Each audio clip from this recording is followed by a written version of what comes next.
Tinju Naga Penggetar Langit. Bagian 58. Yor, larilah ke kota Hosan. Aku akan menahan mereka, kata Feng Yuan, menatap Xiaoyu dengan senyum hangat yang membuat detak jantung Xiaoyu bergetar kencang. Gigi, sahut Xiaoyu. Ia tak menyangka Feng Yuan akan tetap tersenyum. Walaupun lawan yang akan ia hadapi adalah ranah immortal dan beberapa adalah ranah Sein, sehingga tak mungkin ia bisa mengalahkan mereka seorang diri. Air mata Xiaoyu mengucur deras membasahi wajahnya dan menyalahkan dirinya sendiri. Kenapa ia sangat lemah sehingga hanya menjadi beban suaminya saja. Pergilah Yor, teriak Feng Yuan saat siluman elang yang mengejar mereka mendarat beberapa langkah di hadapan mereka. Tapi Xiaoyu enggan meninggalkan Feng Yuan. Gigi, biarkan mereka membawaku saja, karena... Cukup. Feng Yuan menyela ucapannya. Percayalah padaku. Senyuman hangat kembali terpancar di wajah tampan Feng Yuan. Dengan berat hati Xiaoyu melangkahkan kakinya ke arah kota Hosan. Siapa yang membolehkanmu pergi? Hetian melompat dari punggung siluman elang dan melepaskan aura immortalnya, yang membuat tubuh Xiaoyu seperti ditimpa beban yang sangat berat dan tak bisa melangkahkan kaki. Bos, Anda akan menyakiti ratu kita. Sela anak buahnya yang merupakan ahli bela diri ranah Sein. Hetian tersenyum dan berkata, kita ini adalah orang buangan dan hanya menjalankan misi dari para tua bangka itu agar keberadaan kita tidak diusik oleh mereka. Lagi pula selama ia tidak mati, maka patriark tidak akan memeraih kita. Feng Yuan terkejut mendengarnya. Awalnya ia mengira mereka tak akan berani menyakiti Xiaoyu yang mereka sangka reinkarnasi ratu dari leluhur mereka. Makanya ia menyuruh Xiaoyu kabur, karena yakin mereka akan fokus untuk membunuhnya terlebih dulu. Feng Yuan menyerap energi spiritual yang ada di sekitarnya dan langsung melepaskan tinju penggetar langit tahap ketiga. Hetian mengeluarkan 50% kekuatannya untuk menahan serangan tinju dari Feng Yuan tersebut, dan tak menyangka ia dipaksa mundur beberapa langkah. Namun saat ia menoleh ke belakang, siluman elang miliknya telah terpental ratusan langkah dan tidak bergerak lagi. Sedangkan anak buahnya berhasil menghindar dari serangannya itu. Hetian bertepuk tangan sambil tersenyum lebar. Ini pertama kalinya aku dipaksa mundur oleh sampah ranah perempaan tubuh tahap Tian. Bahkan kekuatanmu itu bisa membunuh ranah Sein. Darahnya mendidih dan tak sabar untuk mencabik-cabik bocah tampan di hadapannya itu. Feng Yuan mengirim suara telepati pada Xiaoyu dan mengatakan padanya untuk segera kabur saat ranah immortal di hadapan mereka mulai menyerah. Xiaoyu mengangguk. Ia tahu keberadaannya hanya akan menjadi beban pada suaminya saja. Makanya ia akan segera menjauh saat mereka mulai bertarung. Feng Yuan sebenarnya merasa bisa mengimbangi kekuatan Hetian. Namun masalahnya adalah ada 5 ranah Sein di belakangnya, dan bila mereka ikut campur dalam pertarungan ini, maka kemungkinan untuk menang tidak ada. Roh bela diri harimau putih tiba-tiba muncul di hadapan Hetian. Sosoknya sangat ganas, yang langsung mengeluarkan aura pembunuh yang sangat kuat, sehingga bawaan Hetian memilih menjauh darinya, karena mereka seperti ditekan oleh benda yang sangat berat. Feng Yuan membentengi tubuhnya dengan energi spiritual, sehingga ia tidak merasakan apa-apa dari aura pembunuh roh bela diri harimau putih milik Hetian tersebut. Hahaha, roh bela diri yang kuat. Feng Yuan tertawa sembari melipat kedua tangannya di dada. Beginikah cara para senior menindas yang lemah? Klan He sungguh biadab sekali, menggunakan cara-cara kotor hanya untuk membunuh ranah perempaan tubuh tahap Tian sepertiku. Feng Yuan mencemooh Hetian. Bocah! Hetian menatap jijik pada Feng Yuan. Tipu muslihatmu tidak akan mempan padaku, katanya lagi sembari melambaikan tangan, pertanda pada anak buahnya untuk segera mengejar Xiaoyu yang telah kabur. Dan ia tahu Feng Yuan sengaja memprovokasi mereka agar mereka melupakan keberadaan Xiaoyu dan fokus padanya.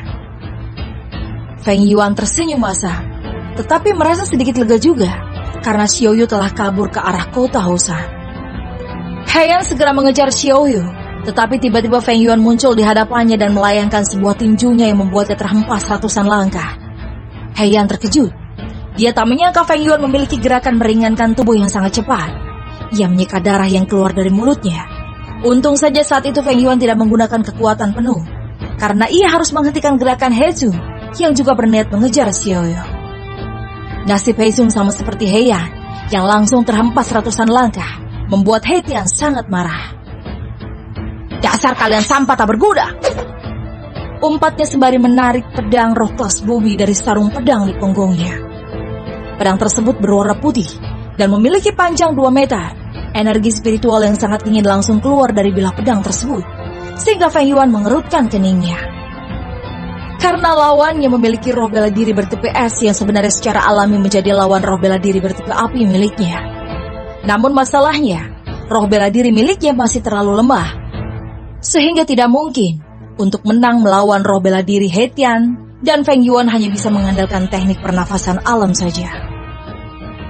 Kita keroyok bocah ini. Takutnya sebentar lagi prajurit penjaga perbatasan Kekaisaran Wei datang kemari, kata Heitian sembari melayang di udara, dan ia mengalirkan ki es pada pedang roh kelas bumi miliknya. Kelima anak buah Heitian segera menggunakan senjata masing-masing, dan berbagai macam roh bela diri telah mengepung Feng Yuan. Sialan, melawan anak kecil sepertiku harus keroyokan.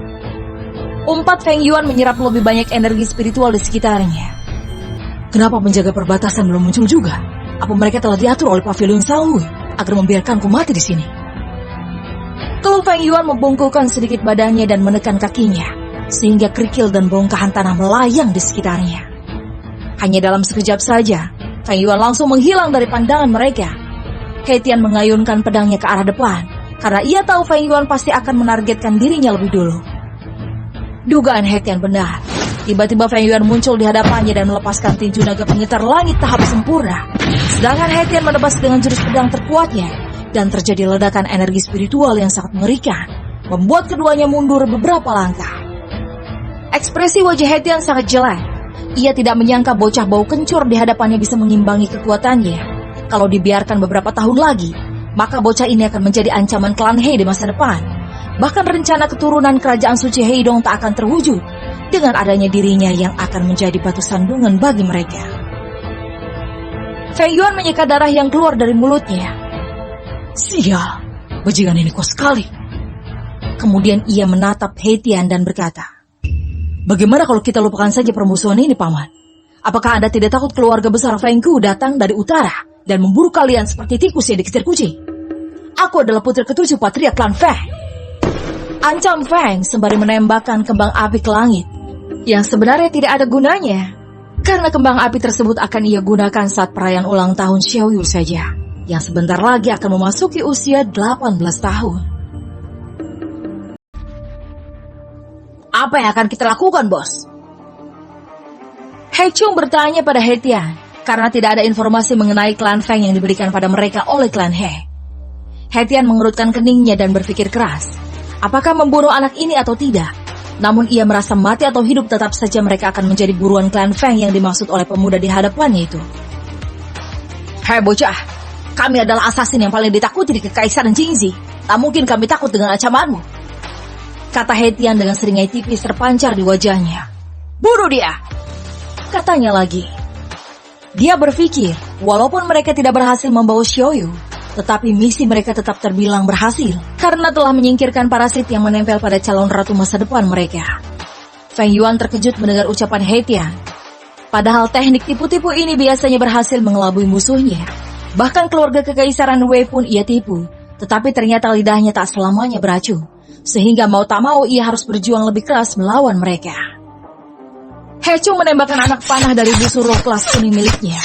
Anak panah itu melesat seperti sambaran halilintar, karena roh bela dirinya adalah bangau guntur surgawi. Heian tak mau ketinggalan.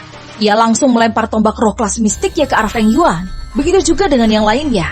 Sedangkan roh bela diri masing-masing kemudian menyusul melakukan serangan gabungan.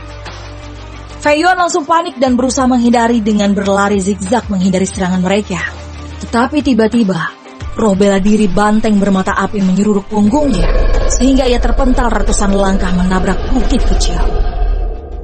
Roh bela diri harimau putih milik Heitian segera menyemburkan energi spiritual es dari mulutnya, dan sebuah bongkahan es melesat dengan kecepatan cahaya, sehingga sulit bagi Feng Yuan untuk menghindar. Sepertinya sudah berakhir. Feng Yuan menutup matanya. Maafkan aku, Yuan. Aku telah melanggar janjiku yang mengatakan akan menyusun ke kota Osaka. Feng Yuan menarik nafas dalam-dalam. Tubuhnya kini sulit untuk digerakkan karena menerima banyak serangan dari para roh bela diri assassin klan He tersebut. Darah mengucur deras dari mulutnya, kakinya patah, dan tulang punggungnya juga retak. Ini benar-benar hari tersial dalam hidupnya karena dikeroyok oleh musuh yang memiliki basis kultivasi tinggi dan memiliki pengalaman bertarung lebih banyak darinya. Memiliki jurus hebat atau senjata roh kelas surga tidak akan menjamin seseorang akan memenangkan pertarungan dengan mudah. Karena kehebatan itu harus ditempa dengan latihan dan pengalaman bertarung. Itu bisa diibaratkan semua orang bisa berlari, tetapi tidak semua orang bisa menjadi yang tercepat tanpa latihan keras. Feng Yuan merasakan bongkahan es yang mengandung energi spiritual yang kuat itu mendekatinya. Tubuhnya seperti akan membeku saja, dan aliran darahnya pun berhenti mengalir. He Tian tak menyangka Feng Yuan tetap tersenyum saat bongkahan es tersebut akan menghantam tubuhnya, sehingga ia menghela nafas panjang. Seandainya ia lahir di klan He, maka ia akan menjadi kultivator hebat di masa depan. Gumamnya mengakui Feng Yuan telah membuatnya kesulitan, karena harus melakukan serangan gabungan untuk menundukkannya. Tiba-tiba ledakan besar menghantam bukit kecil tersebut, tetapi para assassin klan He mengerutkan keningnya, karena tiba-tiba ada ranah immortal yang menyelamatkan Feng Yuan. Aku masih hidup? Feng Yuan membuka matanya dan terkejut. Ternyata ia sedang digendong wanita cantik. Nyamannya. Gumam Feng Yuan memejamkan matanya lagi, menikmati momen langka ini. Su Bimbing mengerutkan keningnya menatap Feng Yuan. Hei bocah laknat, kau malah mengambil kesempatan dalam kesempitan. Umpat Su Bimbing melemparkan Feng Yuan sehingga mantan muridnya itu berteriak kesakitan. Guru Su, kapan guru naik ranah immortal? Feng Yuan terkejut, karena terakhir kali mereka bertemu ia masih di ranah C. Su Bimbing tak menjawab, ia justru mengalihkan pandangannya pada He Tian. Apakah boing-boing guru Su empuk? Bisik Diaken Fan Bao menghampiri Feng Yuan sembari memberikan pil penyembuhan tingkat tinggi padanya. Feng Yuan terkejut. Diaken Fan Bao ternyata memperhatikan dirinya yang sengaja memendamkan wajahnya ke gunung suci guru Su Bimbing. Diaken Bao, Anda bosan sekali. Bagaimana orang sekarang seperti diriku melakukan hal seperti itu? Saut Feng Yuan dengan suara keras agar guru Su Bimbing mendengarnya. Diaken Fan Bao langsung panik dan menutup mulut Feng Yuan. Ia tidak peduli murid laknat itu sedang terluka. Dia masih trauma dimarahi oleh guru Su Bimbing saat terakhir kalinya, di mana kejadian itu juga gara-gara bocah laknat ini. Su Bimbing menatap tajam pada Diaken Fan Bao yang merasa tubuhnya terasa seperti ditimpa beban yang sangat besar. Dia kemudian mengalihkan pandangannya pada He Tian. Berani sekali kalian menyerang murid akademi kekaisaran kami dan melewati tapal batas wilayah kekaisaran Wei dan kekaisaran Jingxi. Apakah Anda ingin memicu perang antar kekaisaran lagi? Su Bimbing berkata sembari mengeluarkan aura pembunuh yang sangat kuat, sehingga 5 ranah Saint anak buah He Tian merasa tubuh mereka seperti ditimpa beban yang sangat berat. Namun, He Tian langsung membalas aura pembunuh itu, sehingga anak buahnya bisa mundur ke belakang. Su Bimbing tersenyum masam melihat He Tian yang berani menekan aura pembunuh yang ia lepaskan. Ternyata kalian ingin mati ya? Ancam Su Bimbing yang langsung mengeluarkan roh bela dirinya. Diaken Fan Bao langsung panik, karena mereka datang hanya membawa 4 Diaken ranah Tianzun saja, dan hanya guru Su Bimbing saja yang memiliki kekuatan ranah immortal. Namun kekuatan ini tak akan cukup untuk melawan He Tian dan anak buahnya yang semuanya adalah ranah C. He Tian tersenyum menatap Su Bimbing dan berkata, Anda salah paham. Kami hanya mengejar murid Anda yang lebih dulu melewati tapal batas dan melakukan transaksi ilegal di kekaisaran Jingxi kami. Walaupun yakin bisa mengalahkan Su Bimbing, tapi He Tian tidak akan menyerangnya, karena musuh di hadapannya ini adalah guru di Akademi Kekaisaran, yang merupakan entitas terkuat selain keluarga kaisar. Bahkan bila Su Bimbing menyerangnya, maka ia akan memilih kabur dan semaksimal mungkin untuk tidak melukainya, karena pihak Kekaisaran Jingxi pasti akan murka pada klan He bila ketahuan telah membuat permusuhan pada guru dari Akademi Kekaisaran Wei. Guru Su Bimbing menatap Feng Yuan yang senyum-senyum menatapnya. Dia dikirim oleh kepala Akademi Kekaisaran, karena Feng Yuan dan Xiao Yu tidak masuk ke Akademi Kekaisaran, padahal jatah liburan mereka telah habis, sehingga kepala Akademi Kekaisaran takut telah terjadi sesuatu yang berbahaya pada mereka. Karena ia telah menerima informasi kalau murid-murid klan Xiao yang berada di sekte-sekte kecil telah diusir dan dikembalikan ke klan Xiao. Guru Subimbing menghela nafas dalam-dalam dan segera pergi ke arah kota Housan, mengabaikan Hetian yang masih berdiri menatap kepergiannya. Diaken Fanbo menggendong Feng Yuan dan mengikuti Guru Subimbing yang terbang lebih dulu, sedangkan Feng Yuan hanya diam saja karena takut salah bicara dan mendapatkan hukuman dari Guru Subimbing. Setelah Feng Yuan dan orang-orang dari Akademi Kekaisaran Wei menghilang, Hetian langsung berbalik ke arah wilayah Kekaisaran Jingzi. Dia sangat kesal sekali karena Patriark Klan He pasti akan menghukumnya akibat gagal membunuh Feng Yuan maupun menculik Xiaoyu. Xiaoyu langsung memeluk Feng Yuan saat rombongan Subimbing tiba di klan Xiao. Dia menangis terseduh-seduh melihat kondisi tubuh suaminya yang penuh luka tersebut. Sakit Yuan, jangan dipeluk lagi. Feng Yuan mengerang kesakitan oleh pelukan Xiaoyu. Maaf Gege. Xiaoyu tertawa masam sembari menyeka air matanya. Guru Subimbing dan para diaken Akademi Kekaisaran tertawa melihat Feng Yuan menjerit kesakitan. Entah mengapa, mereka justru senang melihatnya. Melihat kondisimu, mungkin butuh waktu beberapa hari untuk sembuh. Jadi aku akan menugaskan Diaken Fanbo yang akan menjaga kalian. Dan jangan mencari masalah lagi dengan pihak lain. Hari ini kamu hanya beruntung saja, karena kami datang tepat waktu. Guru Subimbing menasihati Feng Yuan. Feng Yuan menangkupkan tinju untuk menunjukkan rasa hormat pada Guru Subimbing dan para Diaken Akademi Kekaisaran yang telah menyelamatkan dirinya. Kemudian ia berkata, "Aku akan mengingat nasihat dari Guru Su. Kami sebenarnya terpaksa melakukan ini dan..." Feng Yuan menceritakan penyebab mereka pergi ke Kekaisaran Jingzi, dan tak ada yang ia tutup-tutupi, termasuk terlibatnya pihak pavilion Sanghui yang menekan klan Xiao. Guru Subimbing tersengang mendengarnya. Ia tidak menyangka, hanya karena ada kemiripan wajah Ratu Yu dan Xiaoyu, mereka sampai memakai tangan kekaisaran untuk menekan orang-orang yang dekat dengannya. Aku harus membicarakan hal ini pada kepala Akademi Kekaisaran. Mungkin ia memiliki solusi untuk mengatasi masalah kalian. Jadi, kalau tidak ada urusan mendesak, tolong jangan berkeliaran di luar klan Xiao dan langsung kembali ke Pulau Gunung Persik setelah tubuhmu sudah pulih. Kata Guru Subimbing, memilih langsung kembali bersama keempat diaken lainnya ke Akademi Kekaisaran. Feng Yuan mengangguk pelan dan mengucapkan terima kasih lagi pada Guru Subimbing karena telah menyelamatkan hidupnya. Dia sangat bersyukur Xiaoyu tidak menjadi janda dan menikah dengan tuan muda klan besar atau salah satu pangeran Kekaisaran Wei. Membayangkannya saja hatinya terasa sakit. Diaken Fanbo membaringkan tubuh Feng Yuan di kamar milik Xiaoyu yang dipenuhi warna serba pink tersebut. Setelah menaruh Feng Yuan di ranjang, Diaken Fanbo berkata, "Para asasin itu tak akan membiarkan kejadian ini berlalu begitu saja. Jadi apa yang akan kamu lakukan ke depannya?" Fanbo sengaja mengatakan hal ini. "Mungkin lebih baik kamu pulang saja ke Kekaisaran Su. Di sana kamu pasti lebih aman dan merasa sulit untuk menjangkau, mengingat jarak antara Kekaisaran Jingzi dan Kekaisaran Su sangat jauh." Diaken Fanbo merasa ini adalah solusi terbaik. Feng Yuan merasa yang dikatakan oleh Diaken Fanbo ada benarnya. Namun masalahnya di klan Feng sudah tidak ada keluarganya lagi. Dan ia juga takut klan Feng akan ditekan oleh antek-antek klan besar yang terhubung dengan kerajaan suci Heido. Kalau di cerita-cerita Nova, sang protagonis akan berkata, "Mainan hari ini akan kubalas 1000 kali lipat, dan semua yang telah menindasku akan mati." Feng Yuan mengepalkan tangannya dengan ekspresi wajah tegasnya. Fanbo menempeleng kepala Feng Yuan karena kesal mendengar jawaban itu. Padahal ia sedang berkata dengan sungguh-sungguh. Muridnya itu malah ngelawak. "Aduh, Diaken Fanbo, tolong jangan kasar-kasar," teriak Feng Yuan merasa kesakitan. "Bodoh, jangan terlalu banyak membaca cerita dongeng. Lebih baik berlatih sungguh-sungguh. Mana ada kekuatan datang secara tiba-tiba tanpa melakukan latihan berat. Itu sangat tidak adil. Kamu anak kemari sore tiba-tiba menjadi ranah absolut ya. Sementara yang berlatih puluhan tahun malah merangkak secara perlahan-lahan."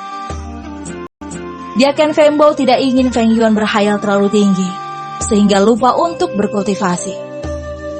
Feng Yuan tersenyum lebar dan menatap Xiaoyu. "Tak ada yang tak mungkin. Apalagi kita disayangi surga. Contohnya istriku ini. Dia melakukan terobosan 3 kali berturut-turut." Feng Yuan berkata dengan nada sombongnya. Diaken Fanbo mengalihkan pandangan pada Xiaoyu dan langsung terkejut. Bagaimana mungkin? Apakah kalian ditakdirkan sebagai protagonis dunia ini? Fanbo mengusap wajahnya berkali-kali. Apakah Feng Yuan melakukan trik sulap untuk mengelabuinya? Namun ternyata penglihatannya tidak buram. Xiaoyu benar-benar telah mencapai ranah alam putusan dewa di usia 17 tahun. Dan selangkah lagi akan menyamai basis kultivasinya. Bagaimana Diaken Fan? Istriku hebat kan? Makanya mereka sangat menginginkan dirinya menjadi ratu.